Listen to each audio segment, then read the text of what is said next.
Bona nit. Des de la CUP volíem demanar, ens van demanar, l'alcalde es va comprometre en el ple de la Festa Major que nosaltres volíem una certa informació del regidor d'Urbanisme i llavors vam sol·licitar i se'ns va oferir de fer la reunió. Aquesta reunió no s'ha portat a terme, ho hem presentat també via instància demanant la informació i la reunió. Sí que hem rebut del senyor Quim Torrecillas la informació que vam demanar i li agraeixo. El que demanaria és que tingui el compromís el regidor d'Urbanisme de reunir-se amb nosaltres. Gràcies. Senyor Roto, suposo que li contestarà. Ja ha vist que en el ple d'avui ha passat els estatuts del canvi de consorci, que és el que demanava vostè. Ja veu que tot està embastat i no tinc dubte que, a més, tal com és el senyor Carles Gibert, ara ell li dirà, l'atendrà perfectament. Senyor Carles Gibert. No hi ha cap problema, però per una qüestió de... pel meu interès, quan vau entrar a aquesta instància? Perdó? Si no, això m'ho ha dit l'alcalde, no ho ha dit per l'instància, ha demanat la meva reunió? No, ho dic per reclamar-la, gràcies. Senyor Carmona.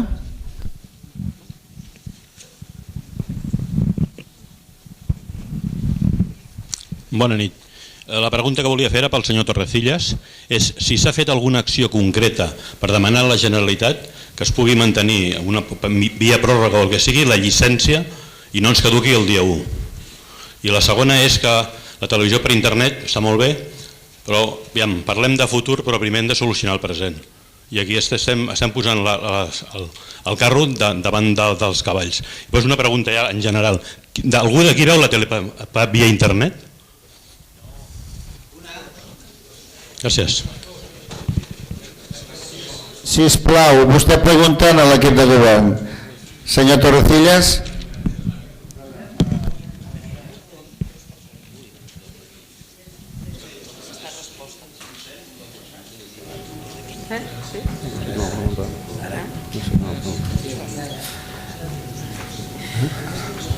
Albert, a veure, el tema és el següent.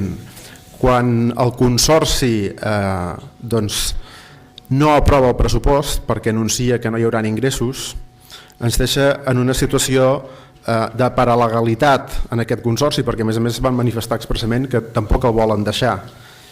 Si no el deixen i no voten el pressupost, ens deixaven en una situació de dificultat. La gestió, que entenc que tots els grups municipals estarem d'acord en fer, és que des de l'empresa de mitjans de comunicació local de Blanes es faci aquesta gestió que m'estàs demanant. I amb aquesta finalitat actuarem per demanar-ho a la Generalitat. M'has fet una segona pregunta relativa a si creiem que la televisió per internet es veurà o no es veurà. Mireu, fa 25 anys jo era dels que deia que mai portaria un telèfon mòbil. Mai. Per tant, no estem parlant del futur, estem parlant del present. El divendres podíem llegir en el Punt una entrevista en la que es deia que el primer canal d'informació als Estats Units és internet.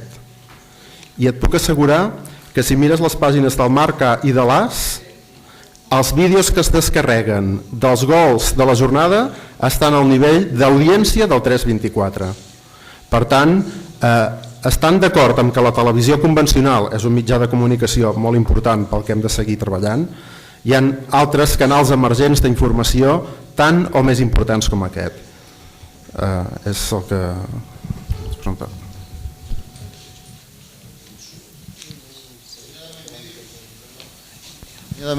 Membrives.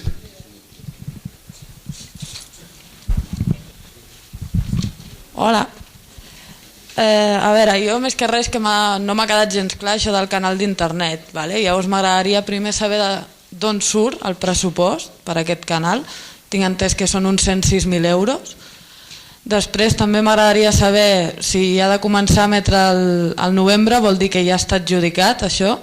S'ha fet una adjudicació pública i jo no he vist enlloc, més que res saber-ho. El personal de TV Blanes té cabuda en aquest canal d'internet i ja està. Merci. Senyor Torrecillas. Sí? Val. A veure, els 106.000 euros que comentes no és el cost de la televisió per internet. L'Ajuntament va aprovar 2 programes dels fons d'inversió. Un era per la televisió digital, que eren 180.000 euros, i una segona inversió, que era per actualitzar la web de la ràdio i per muntar la televisió per internet, aquest Blanes TV. Aquest és el canal que anunciem que posarem en marxa en el mes de novembre i que no hauria de ser sorpresa perquè està aprovat per Junta de Govern i està adjudicat efectivament a una empresa que es diu Cuit Comunicació. Aquesta empresa què fa exactament? Aquesta empresa fa el disseny de la pàgina web, l'allotjament del que és la informació que es penjarà, des d'on?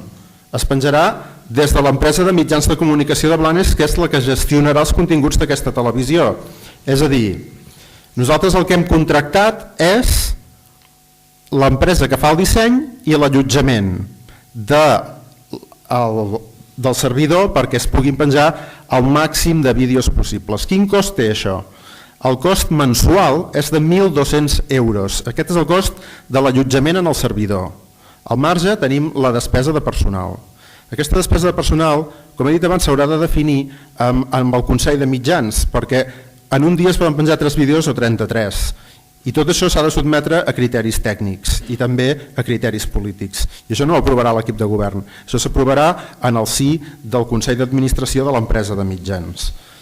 Que això substitueix o no substitueix a la televisió convencional? No, no ho substitueix. És una altra manera d'informar, que segurament arriba a una franja d'edat diferent, perquè la gent més jove està basada a descarregar-se vídeos, inclús a compartir-los, a penjar-los en el Facebook, i això és tot un idioma que per la gent d'una franja d'edat cap amunt és més dificultós i per la gent jove doncs és un nou canal d'informació tan vàlid o més com podria ser la televisió convencional, perquè actualment la gent jove dedica més estones a internet que a la televisió. Això impedeix que segueixi treballant en l'altra línia? No, no ho impedeix. Què és el que ho impedeix? Doncs que la televisió convencional en concepte comarcal té un cost elevadíssim. I una segona dificultat, quan parlem del pressupost de la televisió convencional, no és el mateix parlar de la televisió per Blanes que parlar de la televisió per Blanes, Lloret i Tossa. Quina és la dificultat que ens trobem? Que si Lloret i Tossa no... Si són expulsats del consorci, no hi ha consorci. Si no hi ha consorci, no es pot tirar endavant. Si es queden en el consorci, què fem? Preparem un pressupost i els diem, escolteu, treballarem només a Blanes i el dia que vulgueu us hi afegiu. Aquesta és una via que a dia d'avui no està explorada. Per tant, insisteixo que hi ha moltes feines a fer i no acaba tot el dia 1 de novembre, ni per la televisió convencional ni tampoc pel personal. Tal com deia en Morales, nosaltres vam assumir uns compromisos amb el personal que són certs, que és, primer, intentar que s'emeti, segon, si no pot ser, les recol·locacions, i tenint en compte que hi ha un canal per internet que també emetrà i per tant hi ha una segona via també de comentari. I aquesta famosa reunió que no s'ha fet, sí que haig de dir que jo m'he reunit amb els treballadors per anar comentant una mica la situació, no ho deixaré de fer, és a dir, això demà i demà passat en seguirem parlant. Navarro?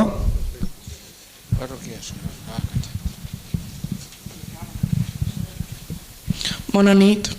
Com a representant del Consell Local de Joventut, voldria demanar-li a l'alcalde si em deixaria llegir un manifest, sisplau. Aviam, us el deixaré llegir, ja president, us el deixaré llegir i res més. Perfecte? Us el deixo llegir. Reunit al Consell Local de Joventut de Blanes, organització que busca fomentar les entitats juvenils de la nostra vila i donar-les a conèixer per així poder crear un teixit associatiu fort i una ciutadania cohesionada, implicada i compromesa amb la nostra vila, volem mostrar el nostre rebuig al tancament d'una de les finestres més importants de difusió amb la que comptem les entitats de la societat blanenca en general. Entenent que el dia 25 de gener del 2010 es va acabar el procés d'implantació de la TDT i que Blanes segueix a dia d'avui sense tenir un mitjà de comunicació audiovisual i local proper i arrel del recent anunci del tancament definitiu de la televisió de Blanes per part de l'Ajuntament de la nostra vila, acordem Exigir a l'Ajuntament de Blanes, als seus representants polítics i a tots els grups polítics que representen la ciutadania dins el plenari municipal que arribin a una solució per tal que la televisió de Blanes pugui emetre en format digital, així com també que es comenci a elaborar o es facin públics els estudis i pressupostos necessaris per tal que això es produeixi amb la màxima rapidesa possible. Remarcar que la clausura de la televisió local es tanca moltes barreres a les entitats a l'hora de promocionar els seus actes i activitats a la ciutadania i a l'hora d'informar-se sobre l'actualitat de la vida. Remarcar que amb aquest tancament el dret a la informació dels ciutadans i ciutadanes de Blanes queda en posició molt perillosa, així com també la transparència de l'administració local.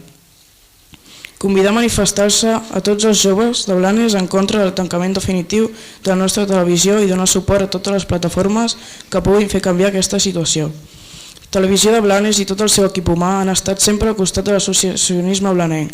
Ara som nosaltres, les entitats i les persones que les formem, que volem estar al costat dels treballadors i treballadores d'aquest mitjà de comunicació públic. Diem no al tancament de TV Blanes i sí a la informació. Gràcies. Moltes gràcies. Senyor Lupiáñez, sisplau, silenci. Senyor Lupiáñez. Bona nit. Jo no parlaré de la televisió perquè ja s'ha parlat bastant. Jo parlaré de les ordenances fiscals que han passat, s'han aprovat, quasi diria sense pena ni glòria. S'ha parlat molt de números, de valle de xifres, de tants per cent, no sé quantos. Jo en principi diré que soc funcionari, qualsevol podria dir que soc gent molt avantatjada en respecte a altres. Avui podreu comprovar que no és així, perquè hi ha companys de la televisió que segurament es quedaran sense feina. Dit això, jo volia preguntar-li directament al tinent d'alcalde d'Hisenda, exactament, jo posaré dades concretes. A mi se m'ha baixat el 4,5% del sou, però aquest any pujaran, o l'any que ve, pujaran l'impost de l'IBI, l'impost de circulació, etc. Me podria dir exactament quin tant per cent més representaran a mi? I ja no parlo de tota la gent que té problemes perquè no és tan avantatjada com jo i té problemes d'arribar a final de mes perquè potser únicament cobra les ajudes que n'hi ha. Per a aquesta gent sí que se li pujarà el sou, o sigui, li pujarà l'IBI, etc. N'hi ha moltes coses d'aquí que es podien parlar, però simplement per acabar, perquè jo sé que ja és molt tard, una altra pregunta que volia fer-li. El senyor Marigó ja ha dit alguna coseta. Estem en un país laic en el que la religió és una llibertat que cadascú té per ser catòlic o no ser catòlic. Jo m'agradaria saber, perquè jo sí que sé el que es cobra per fer una cerimònia civil a l'Ajuntament i sé el que es cobra si es va a l'església. M'agradaria saber i que ho digui clarament quin és el preu i si s'ha tingut en compte, perquè normalment el tant per cent de la gent que es casa o que regularitza la seva situació normalment és gent jove. Jo sé que a l'església no cobren res. Què cobrem nosaltres per fer un casament? Gràcies.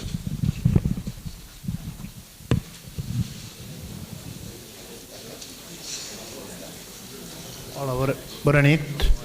Sí, miri, respecte, vostè preguntava en quin increment tindria en els seus tributs, que m'imagino que deu estar pagant aquí en el municipi, no sé exactament en quina zona, però respecte a les escombraries, a vostè se l'incrementarà amb 6 euros anuals, tal com deia el company Celestino. Això li representa que vostè rep un rebut d'escombraries cada 2 mesos conjuntament amb el rebut de l'aigua, per tant serà una puja d'1 euro en cada rebut d'aquests que rep respecte a les escombraries.